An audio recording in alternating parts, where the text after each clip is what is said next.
A la bon sa bon pour moun qui pas écouter conseil méchant yo. Qui pas suivre exemple moun qui fait ça qui mal. Qui pas chita ensemble avec moun qui passé bon Dieu dans bêtise. Mais qui prend tout plaisir dans la loi Seigneur. Qu'après passer dans tête li la journée coulant nuit. Li tan kou yon pied bois yo planté bon canal d'eau. Li donner les saisons rive. Fait li pas jamais fini. Tout ça le fait sortir bien. Mais c'est pas même bagay pour méchant yo. Yo tan kou pa vent ap gaye.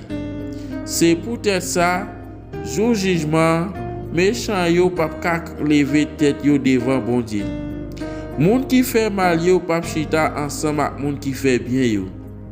Parce que Seigneur a connaît Jean moun qui fait bien yo ap vivre.